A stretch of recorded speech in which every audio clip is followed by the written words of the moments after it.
Welcome. Hello, Facebook family. It's Jana McKay back again this evening. I started off the day with all of you, and we're going to finish up Motivational Monday with a rock star. I have Eric Collier in the house tonight, and we are so excited. For those of you who are new to INPact Academy, here's our interview session where we feature these incredible people that I have now met throughout the world and feature their story on how they are making an impact by jumping in to make a positive difference in the world, to be a drip that rips and not a drop that plops, meaning that they are planting drips of awesomeness and kindness and compassion, creating ripple effects that are moving outward and outward with the goal of all of us together uniting our ripples so that we create a tsunami of positive energy throughout the world. This gentleman here, Mr. Collier, is in the house. He's a drip for sure, and he's a speaker. He's got an amazing background. He's in philanthropic activities, and he's started a foundation which he's going to share with us too. So Eric, welcome. It is such an honor to have you here, and I can't wait. We're just going to have such a great time tonight. I can tell already. Well, I'll tell you what, thank you for that introduction. And I mean, I've got goosebumps, and trust me, you are the only drip I would ever hang out with. I tell you, I love that.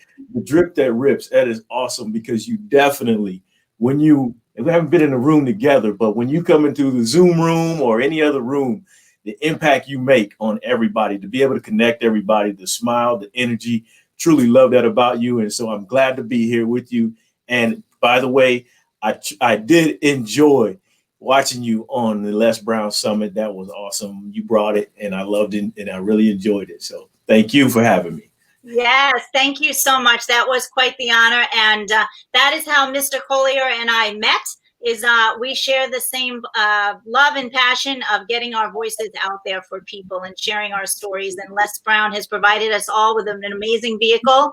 And I look forward to seeing you on the next summit, my friends. So, more power to you. So again, please, everyone, realize the power that we have right now with technology to link arms with incredible people throughout the entire world. And that's how I had the plum-pleasing pleasure, as Les Brown would say, of linking arms with Eric. The other thing, too, is formulating a mastermind. Him and I have joined a mastermind class together, put our group together so that we can continue to grow and develop. And that's what it is about making an impact. So can you just give us a little bit of background of who you are and why I've grown to fall in love with you? Thank you. Look, I'm one of three. I'm the middle child of three. I'm born and raised in Denver, Illinois, small town. And man, I don't even know how to go, but I'm somebody who graduated high school barely. I've got a picture of me in the high school yearbook, knocked out, sleeping in class, and my grades show it. And so I barely got out of high school, went on to the military, and I've served in the Army Reserve, served as in the active duty Navy as well. And career-wise, I've been attached to the Department of the Navy and the intelligence community since then. I'm married. I've been married almost 30 years. In February, it'd be 30 years, which is mind-blowing, because I always said I would never get married and I would never have kids. And it turns out I've been married in 30 years in February, 3 children, my son Christopher, daughter Alexia, and daughter Ariana. And then I've got a 6-pack, my grandchildren. And so I'm a pop, as they say in the movie Rio. And so I'm enjoying it. But, I've gone through quite a bit. And, you touched on that a little bit. And I believe that my mental fortitude, being able to stay strong mentally, to get through things that I've gone through is the reason I'm here today. And so when you talk about what I do with my company, Tabano Consulting Group, and my partners, Clarence Arnold and Andre Davis, we mentor and coach the teenage high school students as well as young adult men. And we just work with them to try to help them understand that what you're going through now, you can get through it. It's just a matter of having a system, a process to be able to help yourself adjust your mindset and perspective. Mm. So what made you all, the three of you, get together? And I've had the honor of actually spending time and talking with the three of you. What is it that created that spark? You know, you talk about ignite your fire to make an impact is the title of our talk tonight. And Yeah. is that what happened? Did you just all of a sudden have this calling in your heart to say we want to make an impact with teens, and why teens and not, I don't know, somebody else, some other age group? What is it about teens that kind of stirred that fire in your belly? Well, like I said, I'm from Danville, Illinois, and not a lot's going on in Danville when I was growing up. In my eyes, I always knew that I wanted to leave Danville because I wanted to see more of the world, and I wanted to see more of what I wanted to do in life. So I felt I needed to get out. And on top of that, you see things throughout wherever you go in life. People are struggling, people are stuck, people are trying to figure things out.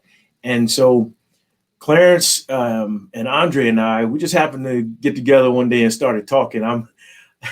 I'm known in a couple of the organizations that I work with as a mayor because I like to talk to people. I enjoy talking to people. And so people don't really like to walk the hall and go to the cafeteria with me because they know it's going to be a while before we get back, because I just enjoy talking to people and find out what they have going on. So through that, I met Clarence, and I knew Clarence had his own nonprofit where he's helping feed the homeless. And he's also a photographer, but he's from Cleveland. And so he's experienced things as he grew up in Cleveland as well. And then Andre, he's a former police officer, former military. Clarence is former military as well. But being from Detroit, he's seen it and lived it as well. So we got to talking one day, and we just hit it off, and we decided, hey, let's form a company and start going out and mentoring and talking to our youth, because we felt like that's where you start. Because when you look at those high school years, those are important years. And when you look at what they go through as far as trying to fit in with different groups, because you're bringing middle schoolers in together. And so you're from different areas. And so they're trying to fit in, they're trying to figure out who they are, why they're there, what's going on with them. And so that's what we felt was the most important place to start, because setting that mindset and helping them figure out why they're frustrated, why, like I used to go through punching holes in walls and breaking things, and just because you can't express yourself. And so you being able to set what we talk about, the warrior mindset, was important for us. So tell me more about the tools that you kind of share with the teens that they can put in their tool belts, as far as, that was something that we talked about recently on the youth summit that we had. And what would be some recommendations, because there are a lot of parents that are a part of this, who are part of the venue who watch this. So what would you recommend that they could provide for their teens that they could put into their tool belt to help them get through life? Well, one of the things, our program, we call it the roadmap. So it's about realizing the opportunity to alter your destination through maximizing your actions and potential. And so it's very important to start with the mindset. That's where we work the most, and understanding who they are, how to handle their emotions, understanding how to work their way through, or not creative thinking, but be able to critical thinking is part of the whole mindset as well. And so we work with that, and we just help them identify ways to give them a new perspective so that they see things differently. A problem isn't always a problem, and how you look at a problem determines how long you sit in it. And so, giving yourself a new perspective, looking at things from a different angle, helps you solve the problem in a different manner. So I like this. I found this book I found at work the other day, and it's lateral puzzle thinking. And it was this guy sitting in jail, and his wife, he got a letter from his wife. She said, "Hey, the seasons are changing. Can I go ahead and plant the potatoes now?" He writes back, "No, don't plant the potatoes. That's where I hid the guns." And so she writes back a couple of weeks later, and she said, "I don't know what's going on. The police came, they dug up the backyard, but they didn't find any guns." He writes back, "Now it's time to plant the potatoes." So it's about your resources. Yeah. Right. Yeah. So it's about looking at things different and figuring things out. And so a lot of times when we get frustrated because we lose that mindset of being able to control our emotions, we get so ticked off about things that we're angry and we just want to start fighting and breaking things, and we don't think our way through, because life is about what 10% of what happens to you and 90% of how you react. And so the only thing we can control is our emotions. And so when we learn that, we understand that, hey, it's really not that serious. I can work myself around this. There's ways of finding out how to come out of this on top. And so that's what we focus on. Like I said, the warrior said, huge, being able to control your emotions, being one with yourself, understanding that it's about you, but it's not about you, because it's about your community and the impact you make outside of you. So that's something we talk on about as well. That's leadership, amazing. Other things. I'm sorry. No, I think that's absolutely so amazing. And it just, as you know, whenever we talk about the youth, it always just kind of hits my heart, because for some reason that just resonates. And it's so true. I know we always share that our youth make up 40% of the population, but 100% of our future. So the more we can continue to, put attention to them and let them know that we have their back, the better off we are. So to have a role model such as yourself, somebody with a military background, somebody who's been through some sludge, been through the trenches, been through, and, has been able to rise above. And you mentioned that sports has always been something that's so important to you. What about now with the pandemic? Like you have these kids that are the same thing, like they're just loving sports, they're missing sports, and for yourself too. How are you getting through that with so much stopping because of everything that's out in the world right now? Well, I'm not playing any sports right now, of course. But my grandkids, man, they love to get out and play. So I like to feed the beast when it comes to them, right? Whatever it is they want to do, I just feed it to them over and over again until they get the bug or until they start figuring things out, because I coach and I train simply because I like to see their eyes light up when they figure it out. There comes that moment. I think about when my son was playing football and he was playing on the defensive end, and they kept telling him, stay at home. And he's got this quarter he's got to keep everybody inside of. And they said, hut. And he stood there and you could see it coming. The offensive guard come from the other side, and you just see it coming. And boom, he gets the snot knocked out of him. He falls on the ground and he's hollering, ah! They took him out of the game for a little bit. Coach talked to him, put him back in. He got it. And so you love it when they figure things out. And so that's why I like to work with them, because when you help them and they're looking at you and going, I don't understand. And then they go, that's why you do it. And that's what I like. That's what I truly enjoy, helping others out. So there's nothing I like my job that I do, but there's nothing that I get that I do at work that gives me that inner joy to be able to help those students or those that I coach or wherever. And so I really enjoy it, even the adults that I work with. So I love that. Yeah. Tell me more about the work that you do with the adults. I mean, it's the same. It's about at 30 years old, I was stuck and I didn't realize it. I was frustrated. I knew I was broke. I knew I was struggling to pay, robbing Peter to pay Paul. And I had taken a job that my income was, or my salary was definitely lower than what my market value was, but I didn't know that. I just said, hey, this is more than what I knew anybody to make at home. So, hey, here we go. And so I had a gentleman stand in front of me in my own house, and he broke it down to me. He said, what have you done over the last 5 years that has changed your income significantly? And I'm like, nothing. And I was watching a lot of TV, hanging out. I really wasn't doing anything, going to work. And so he said, well, what are you doing now to change things? And nothing. And he goes, well, what do you think your next 5, 10, or 15 years are going to look like if you keep doing the same thing? And I'm like, whoa, wait a minute. I got to keep doing this. I don't like that.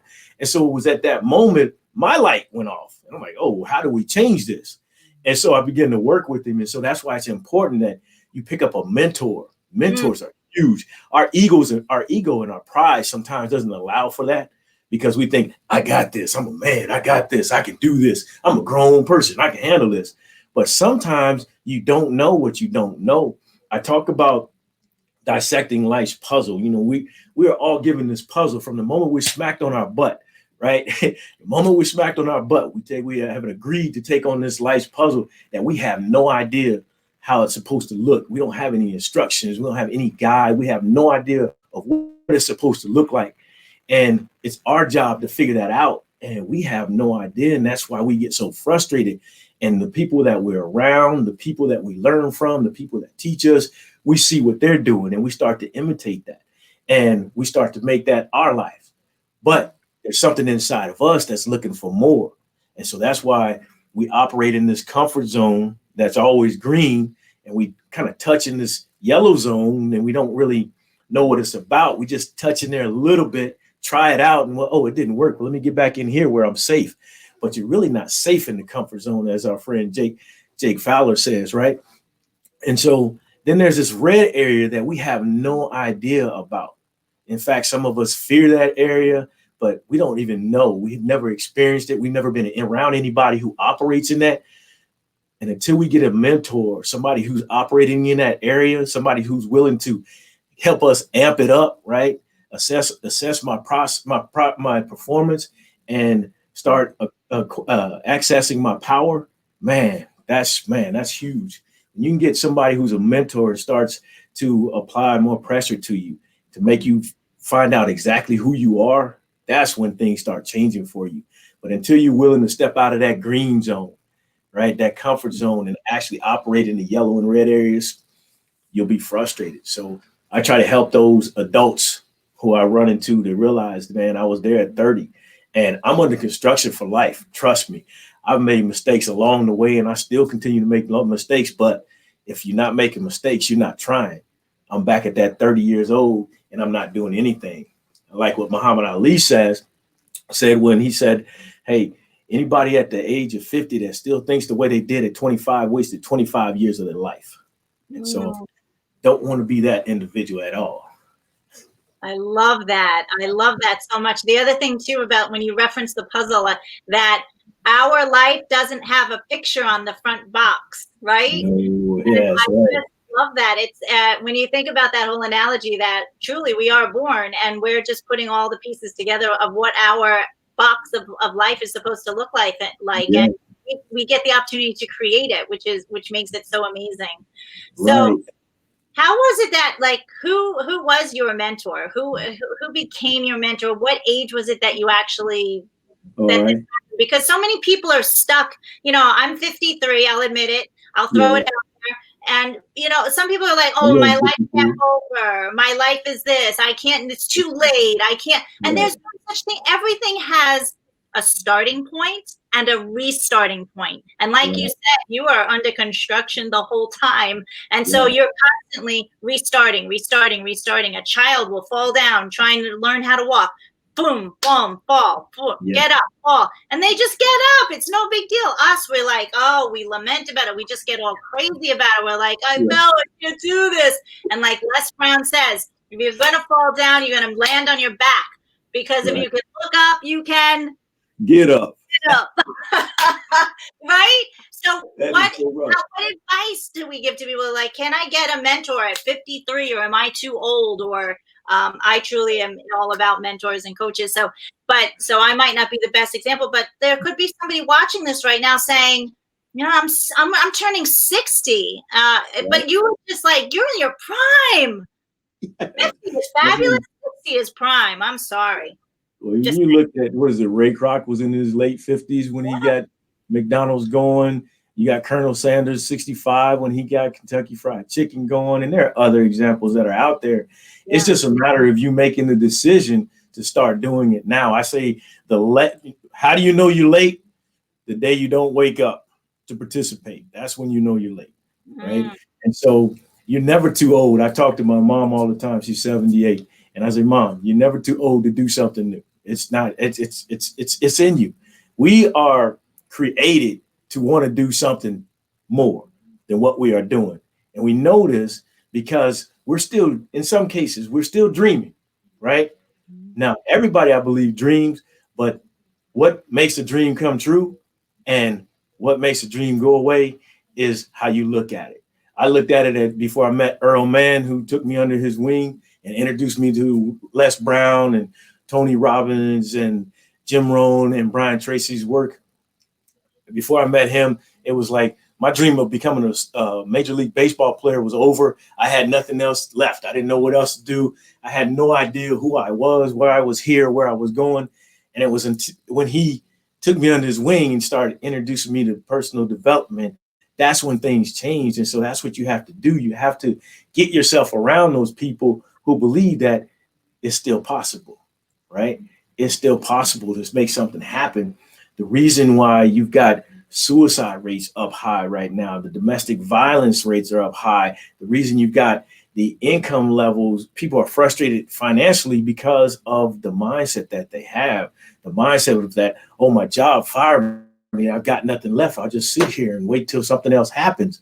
That mindset has to go away. The mindset that life is tough. I don't have a job. My woman's left me, and the typical country music blues song, right? My woman left me. I don't have anything left.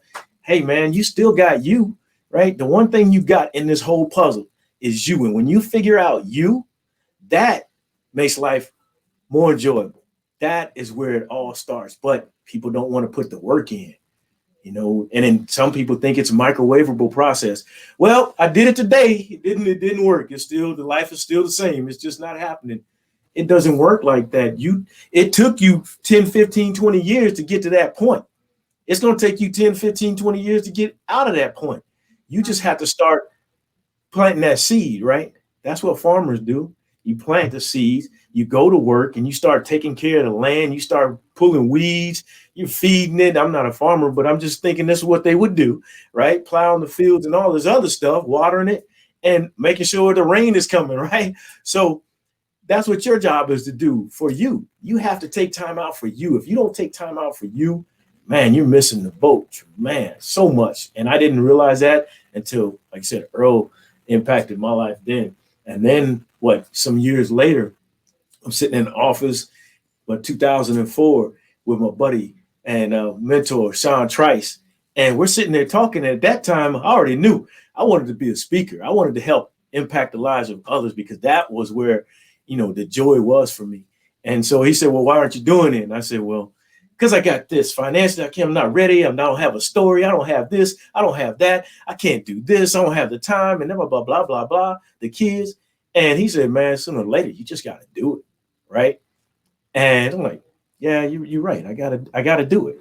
And so you just have to make that commitment to do it. And even then, I still tried it, and I backed off of it. I was in that yellow zone. I tried it with my family. I go, babe, you can do it. Whatever it is you got to do, you can do it. And I said to my kids, whatever it is you're going through, you can do it. And they all just looked at me and go, man, I don't even want to hear what you got to say. I'm not even buying into that stuff, whatever. And so I backed off of that and to start working on myself. But there was still some fear inside of me that said, hey, man, you're only a high school student. You didn't graduate from college. You don't have a degree. You don't have any of this knowledge that Tony Robbins, Les Brown, Brian Tracy, and those guys have. Nobody's going to listen to you. And even when I had Les Brown and the man himself on the phone saying, hey, I can work with you. I can coach you. And I'm like, nah, no. I don't think so, right? And so it would take me another 7 years, 2016, when I made the decision after hearing Les Brown, Damon John, and Willie Jolly, a setup as a setback as a setup for a comeback, speak at a Get Motivated seminar. And I said, man, I'm ready. Let's make this happen. And I called Les Brown and said, hey, we talked in 2009. You probably don't remember me, but I'm ready to go. I'm the man. Let's get started. He said, are you ready to start paying for what it is you need to do, the training, and do what you need to do? I'm like, not right now, Mr. Brown. We're just not ready for that. So it would take a little while. But what I did was I made that commitment, and I started working on creating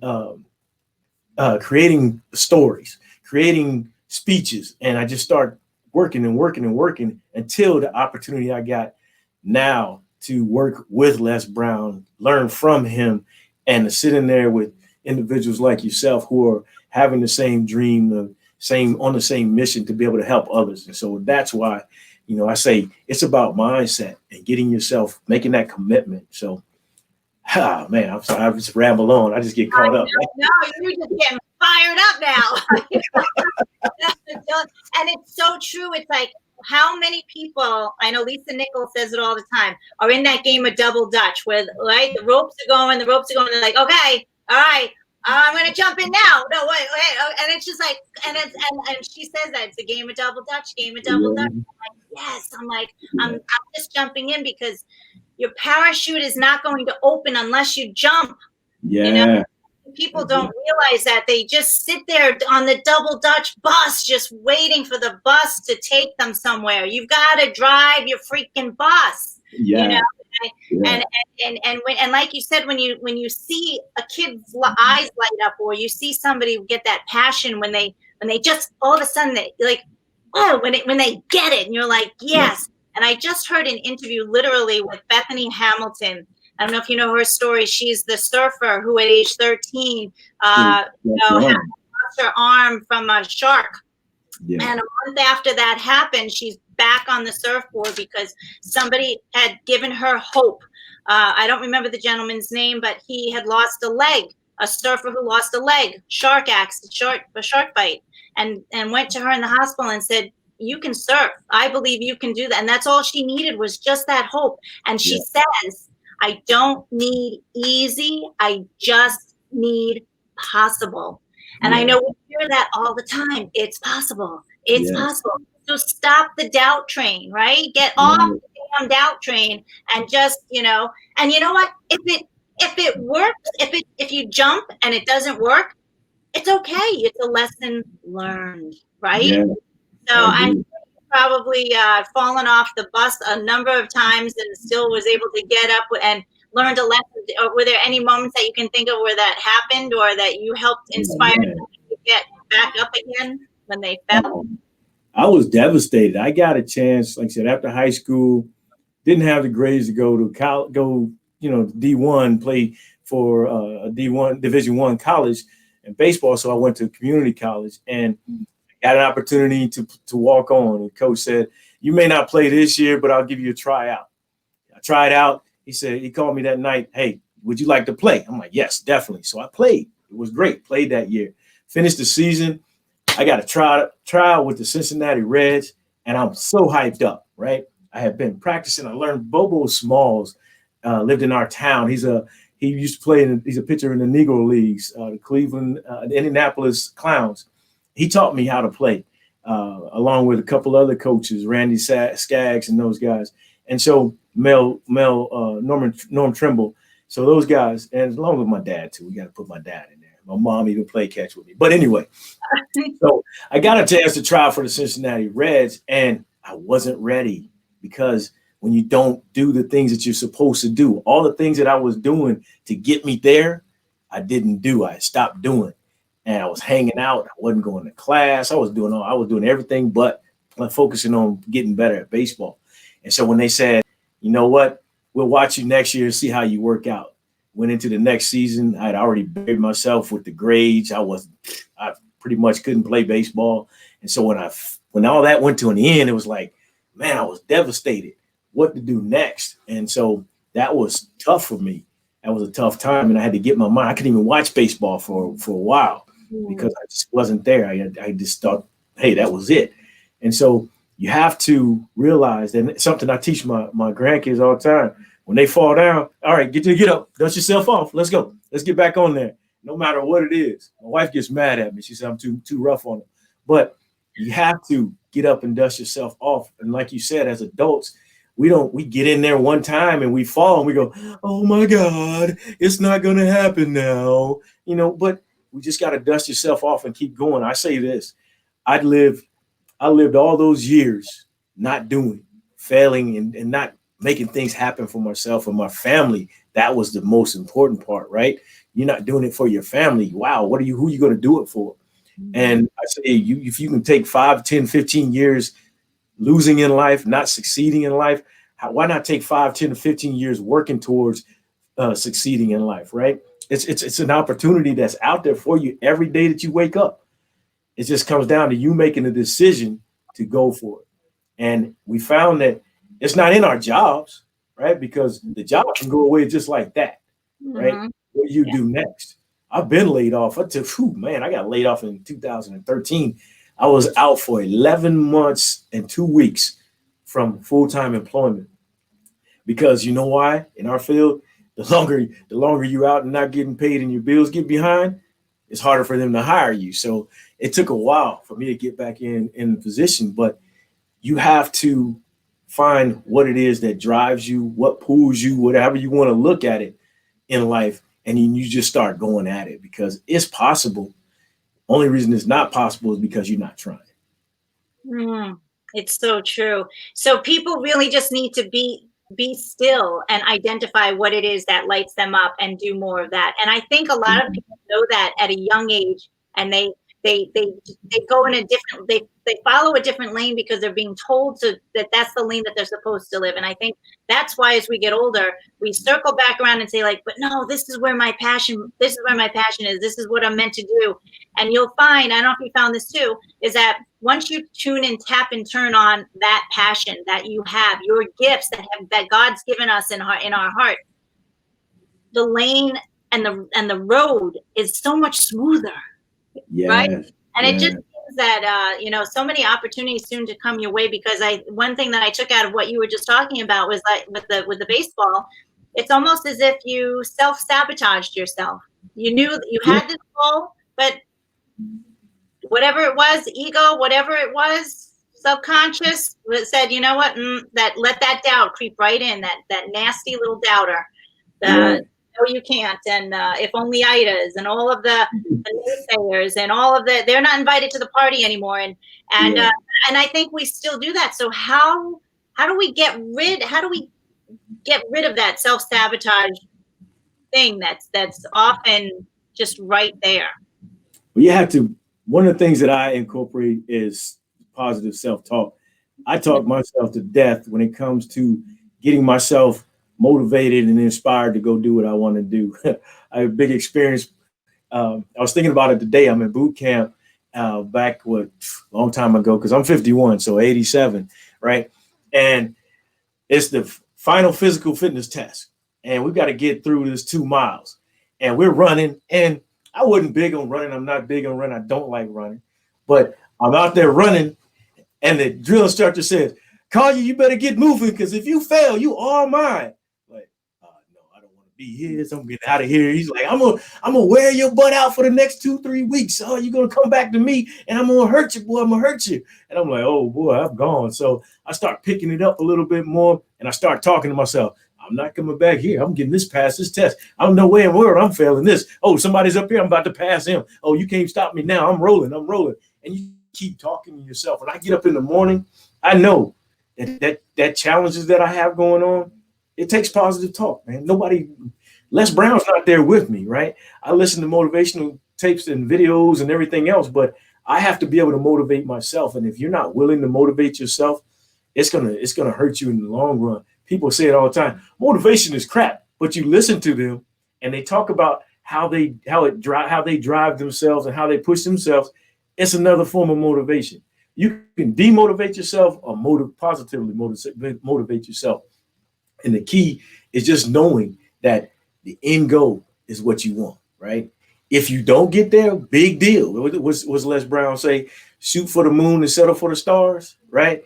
Just get out there and do it. If you have something that you're wanting to do in life, wanting to accomplish, that is going to keep you going on a daily basis. And that will inspire you. That will motivate you to keep going. I like what Nick Saban says. Now, I'm a Georgia Bulldogs fan, so it hurts me to quote Nick Saban, who's an Alabama Crimson Tide coach. But I love him, man. You got to love a winner, right? And Bill Belichick as well up there in New England. But they talk about it all the time. It's tough to teach the king of the hill that he's got to keep practicing, that he's got to keep working. And it's simply because that mindset takes over that I've accomplished everything that I can accomplish. But you haven't played your best game yet. You haven't played 100% perfect, right, game. So you still have work to do. You still have areas that you can get better in. And when you realize that you can get better in things every day, that it's not over until I win, right? Then that's what keeps you going. And you have to be able to talk to yourself day in and day out because things are going to come at you. Negative things are going to come at you. Bill collectors, negative, bad news, family's going to pass away, wife's going to leave you, girlfriend's going to leave you, take the family, everything's going to happen. It's your eyes. How are you going to respond to that? How are you going to talk to yourself and say, all right, cool, quit whining and whimpering and crying. You got to move on. I like what,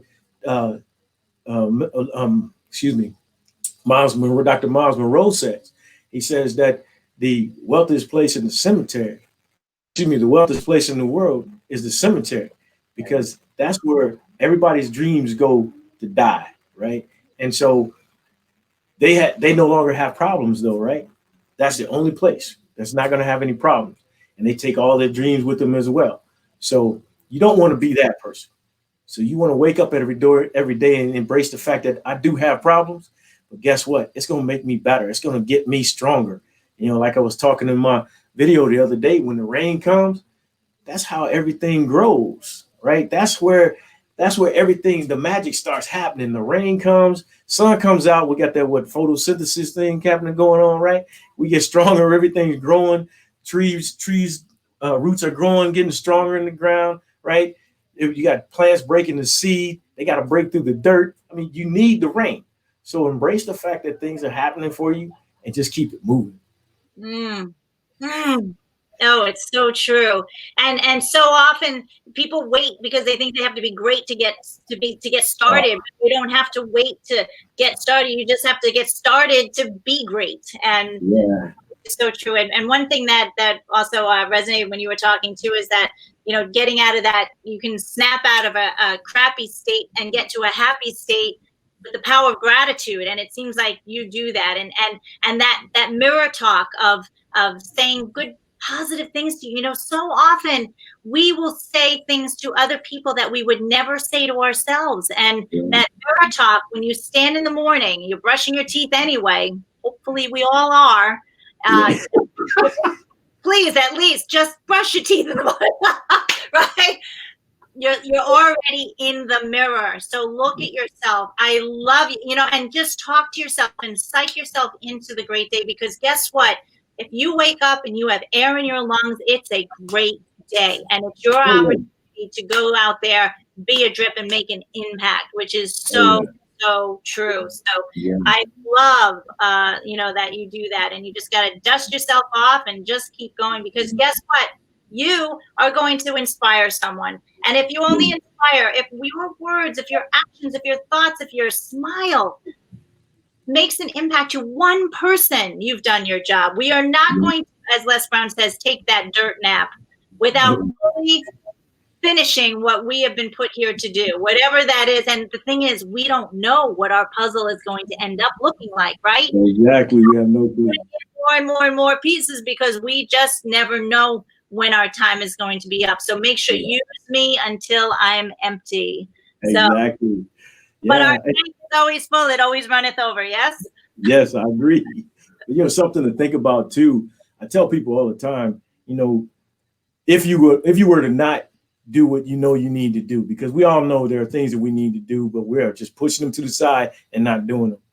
Think about those individuals who are watching you, right? Those little 4 feet, tall individuals. My grandchildren watch me. You have individuals who are watching you, and they're learning from you, and you don't even know it, right? They could be in your house. They could be outside of your house. They could be somewhere in your community. Somebody is watching you. And when you stop, when you quit, when you give up on yourself, they go, oh, so that's the way you do it. All right, cool. And now I'll do the same thing. And so as a leader, you don't have to be in a leadership position to be considered a leader or to be a leader. And so understanding that you are leading in every shape, form, and fashion, everything that you do, somebody is watching you, whether they be older than you, whether they be in your organization in a higher position, but somebody is watching you. So if you give up on yourself, if you quit when things get tough, if you don't even try, people look at you and go, wow, I thought you were different than that. I know you're better than that, but since you're not going to apply yourself, then we're going to move you over here into this position. We're going to get you out of the way now. And so you don't want that in your life. You don't want, especially, man, I always said I didn't want my children to look at me as a failure. that was something that was big for me. I'm like, man, look, I'm trying to set an example where I always said I didn't want to grow up I didn't want my family to live a certain way. And at 30 years old, I found out I was doing that. So I had to change things. And so I wanted to change things because I knew that if I changed it, then I would change their mindset on how they should live as well. And so I'm very happy with the fact that they do understand that they have to get some personal development going. They have to get some training in their lives to get their mindset right, to realize their opportunities to alter their destination through maximizing their actions and potential. And so I'm big with that. That's juicy. That is so good. It is so good. And we actually have a couple of things going on. I know that I have a teen challenge that's starting that I was just mentioning to you on November 10th. And Yes. our group is actually putting together a summit, a Speaker Speak Summit. And we're going to be involving some young adults, some teens, to actually speak with us on that platform. And we are currently in the collaboration of putting that together, which we're so excited about. So parents, if you have a teenager that's watching us right now, get them into the teen challenge so that they can get that mindset going, so that they can get some tools in their tool belt so that they can grow and perhaps stand with Mr. Collier here on the summit that we'll be putting together, that's going to feature speakers that have talking about youth, but then having some of our youth get on our stage, our virtual platform with us, and also share their story and help inspire them to perhaps get out there and use their power voice. So I remember I had to be about 9 or 10 years old, and I had a chance to. I know everybody gets a chance to read scripture in their church, and I had a chance to read scripture, and it was interesting. I'm standing up there at the podium in front of all these people and reading it, and I enjoyed it. That was cool. It was good. But we have to teach them. Public speaking is huge. You have to be able to sell yourself when you go into conversation about a job, about a business, about a loan, partnering with people. You need to sell yourself at all times. And so it's important they be able to stand up in front of people and say, hey, this is me and this is what I do. So important. So important. So many children I find right now are even nervous to just go and order a packet of French fries. Really? Yeah. It's the number one fear. It's the number one fear that people have. So I think as we start to groom them when they're younger, let's overcome the fear before they even have a chance to realize that they're afraid of it, and and make it happen. So I'm excited to collaborate with you on that for sure, and help them realize their dream before they hit 30. So that by the time they're 50, they're fabulous 50s like us. Forget it. Right. Forget it. Impact that they'll be. Forget about it. Forget about it. Which is so great. Well, Eric, it's just been amazing. I can't believe how long we've been talking for 45 minutes already, and I could talk to you all night long. But you are such an inspiration. Please share how people can get a hold of you if they want to find out more about the foundation that you've started with the youth program, and share that, and we'll put that in the comments as well. So how would people get a hold of you, Mr. Collier? They can go to the Tabano Group, TABONO group.org, the tabanogroup.org. Okay. And it's a mentoring and program. Like I said, we're working with high school teenagers and young adults right now, and it's all about helping them realize their opportunity to alter their destination through maximizing their actions and potential. Very important. We all get stuck. We get stuck sometimes. And the only way we can create a momentum shift is we gotta get a little rock in there, right? Get that rocking going. I look at it growing up in the winter, growing up in Illinois, your car gets stuck in the wintertime. The only way you're gonna get it out, you gotta get that momentum shifted. You gotta get the car rocking. And once you get it rocking, boom, you're out of here. And so we gotta get the momentum shift going and help everybody understand that they control it, and it's all right here. What a perfect mic drop right there. Right? Oh, it is. It's all right here. I love that so much. I have truly, truly loved every single second of time with you. You're going to definitely have to come back and talk more with me about just everything in general, because you're a true inspiration, and I cannot wait to see you on the upcoming summits. And just so everyone, you're going to to know Mr. Collier a lot more. So with that being said, I'll make sure in the comments I put that information down. People, I'm sure, will reach out to you, and they'll see much more of you. So everyone, thank you. Mr. Collier, thank you. Thank you for having me. I really and truly enjoyed hanging out with my favorite drip, gentlemen.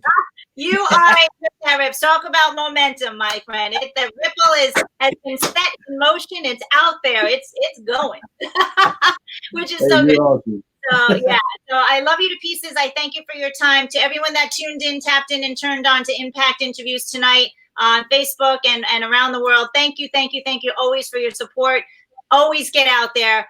Be the drip of kindness and compassion. Create the ripple effect that this world needs now more than ever, especially with our younger population. So God bless everyone and have a great night. Thanks. Take it easy.